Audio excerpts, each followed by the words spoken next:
everyone. Welcome to Story Time at Palisades Park Public Library. My name is Rachel, and every week we're going to be reading The Wonderful Wizard of Oz by L. Frank Baum together. Let's enjoy. Chapter 22, The Country of the Quadlings. The four travelers passed through the rest of the forest in safety, and when they came out from its gloom, saw before them a steep hill, covered from top to bottom with great pieces of rock.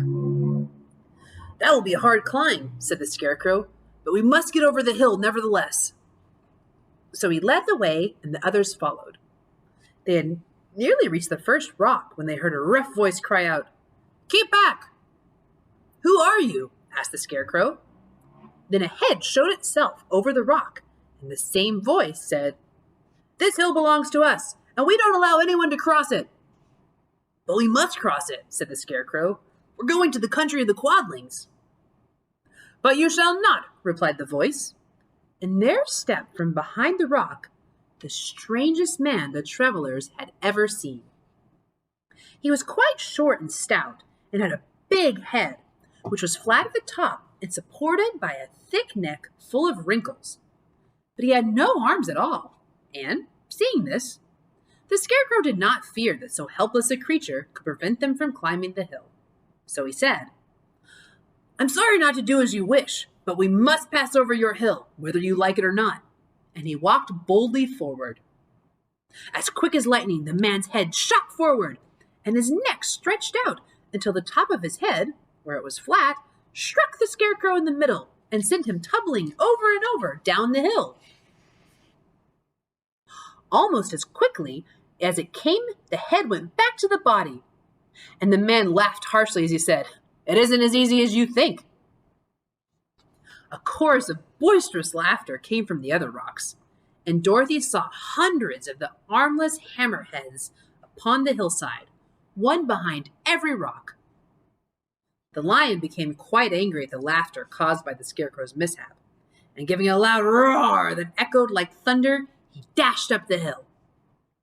Again, a head shot swiftly out, and the great lion went rolling down the hill as if he had been struck by a cannonball. Dorothy ran down and helped the Scarecrow to his feet. The lion came up to her, feeling rather bruised and sore, and said, "It is useless to fight people with shooting heads. No one can withstand them." "What can we do then?" she asked. "Call the winged monkeys," suggested the Tin Woodman. "You still have the right to command them once more."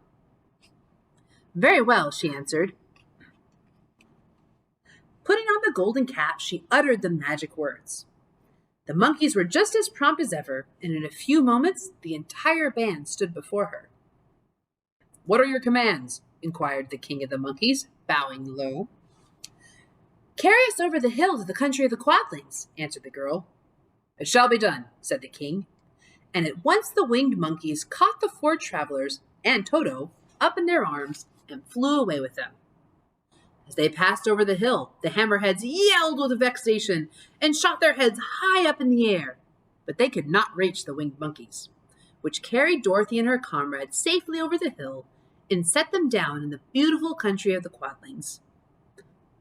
"This is the last time you can summon us," said the leader to Dorothy, "so goodbye and good luck to you."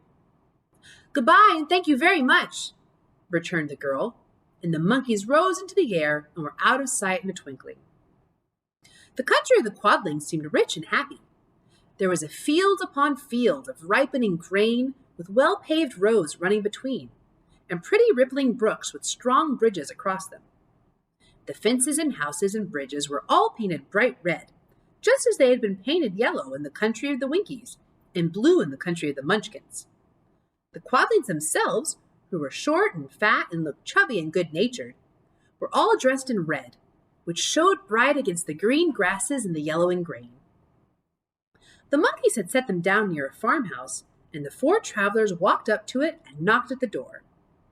It was opened by the farmer's wife, and when Dorothy asked for something to eat, the woman gave them all a good dinner, with 3 kinds of cake and 4 kinds of cookies and a bowl of milk for Toto. "How far is it to the castle of Glinda?" asked the child. "It is not a great way," answered the farmer's wife. "Take the road to the south and you will soon reach it." Thanking the good woman, they started afresh and walked by the fields and across the pretty bridges until they saw before them a very beautiful castle. Before the gates were 3 young girls, dressed in handsome red uniforms, trimmed with gold braid. As Dorothy approached, one of them said to her, "Why have you come to the South Country?" "To see the good witch who rules here," she answered. "Will you take me to her?"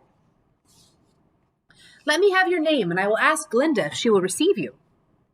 They told who they were, and the girl soldier went into the castle. After a few moments, she came back. It said that Dorothy and the others were to be admitted at once.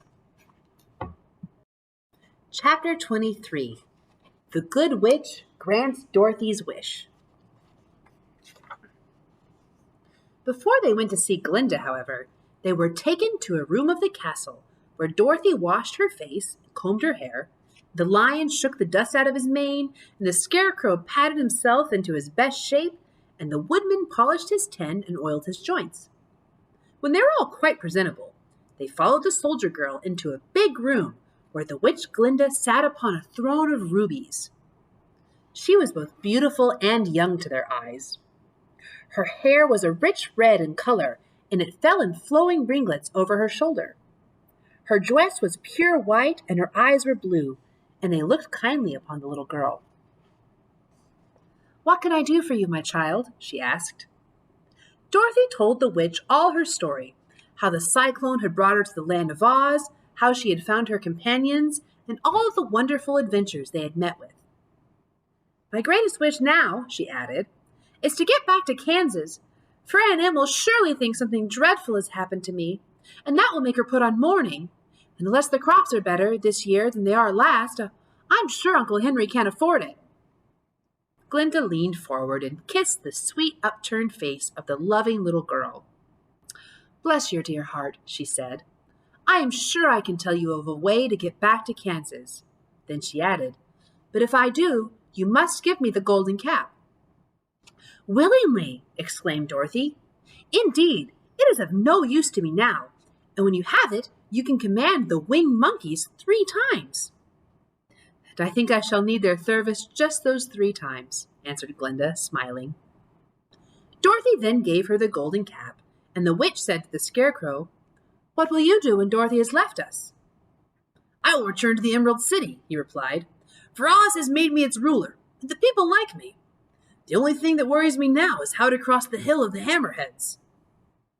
"By means of the golden cap, I shall command the winged monkeys to carry you to the gates of the Emerald City," said Glinda, "for it would be a shame to deprive the people of so wonderful a ruler." "Am I really wonderful?" asked the Scarecrow. "You are unusual," replied Glinda. Turning to the Tin Woodman, she asked, "What will become of you when Dorothy leaves this country?" He leaned on his axe and thought a minute. Then he said, "The Winkies were very kind to me, and wanted me to rule over them after the Wicked Witch died. I am fond of the Winkies, and if I could get back to the country of the West, I should like nothing better than to rule over them forever." "My second command to the winged monkeys," said Glinda, "will be that they carry you safely back to the land of the Winkies. Your brain may not be so large as to look at as those of the Scarecrow, but you really are brighter than he is, whenever you are well polished, and I am sure you will rule the Winkies wisely and well." Then the witch looked at the big shaggy lion and asked, "When Dorothy has returned to her home, what will become of you?" "Over the Hill of the Hammerheads," he answered, "is a grand old forest, and all the beasts that live there have made me their king. If only I could get back there to this forest, I would pass my life very happily there." "My third command to the winged monkeys," said Glinda, "shall be to carry you to your forest. Then, having used the powers of the golden cap, I shall give it to the king of the monkeys, that he and his band may thereafter be free forevermore." The Scarecrow and the Tin Woodman and the Lion now thanked the good witch for her kindness, and Dorothy explained, "You certainly are as good as you are beautiful, but you have not yet told me how to get back to Kansas." "Your silver shoes will carry you over the desert," replied Glinda. "If you had known their power, why, You could have gone back to your Aunt Em the very first day you came to this country." "But then I should not have my wonderful brains," cried the Scarecrow. "I might have passed my whole life in the farmer's cornfield." "And I should not have my lovely heart," said the Tin Woodman. "I might have stood and rusted in the forest till the end of the world." "And I should have lived a coward forever," declared the Lion, "and no beast in all the forest would have a good word to say to me." "This is all true," said Dorothy, "and I am glad I was of use to these good friends. But now that each of them has had what he most desired, and each is happy in having a kingdom to rule besides, I think I should like to go back to Kansas." "The silver shoes," said the Good Witch, "have wonderful powers. And one of the most curious things about them is they can carry you to any place in the world in 3 steps, and each step will be made in the wink of an eye. All you have to do is knock the heels together 3 times and command the shoes to carry you wherever you wish to go." "If that is so," said the child joyfully, "I will ask them to carry me back to Kansas at once." She threw her arms round the Lion's neck and kissed him, patting his big head tenderly. Then she kissed the Tin Woodman, who was weeping in a way most dangerous to his joints. But she hugged the soft, stuffed body of the Scarecrow in her arms instead of kissing his painted face, and found she was crying herself at the sorrowful parting from her loving comrades.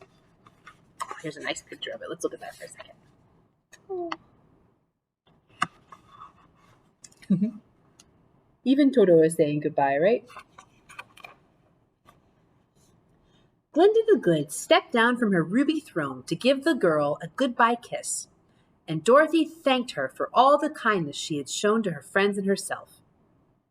Dorothy now took Toto solemnly up in her arms, and having said one last goodbye, she clapped the heels of her shoes together 3 times, saying, "Take me home to Aunt Em."